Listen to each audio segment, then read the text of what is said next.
Over millions of years, animals have found countless ways to communicate. Insects are no exception. But how do they communicate? Email? IM? Telephone? Probably not. First, though, we have to learn how sound is created. Sound is a wave, sort of like this, but more like this. Sound waves, however, are invisible. Sound is created when an object vibrates and disturbs the air around it, a lot like these guitar strings. Insects can hear and produce sounds that are in the range of 80,000 hertz, while humans can only hear between 20 and 20,000 hertz. Hertz is the increment of measurement that we use to tell how fast something is vibrating. So if an object is vibrating at 100 hertz, it is vibrating 100 times per second. Great! Now that we know how sound is created, we can move on.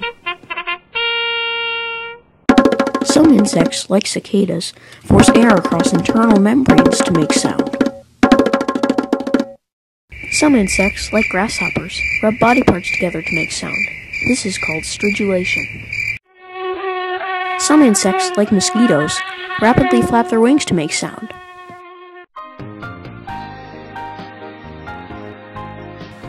Insects like fireflies use light to communicate. Insects like the Madagascar hissing cockroach force air out of their spiracles or breathing holes to communicate. Ants use chemicals called pheromones to communicate. Some insects, like honeybees, use dances to communicate. In the diagram shown here, we see that one dance that is performed by the bees, called the waggle dance, involves repeated straight runs. This dance is performed when nectar is between 50 and 75 meters away from the hive. The other dance that is performed by the bees is called the round dance. In this dance, the bees follow the path that is shown here. This dance is performed when nectar is over 75 meters away from the hive.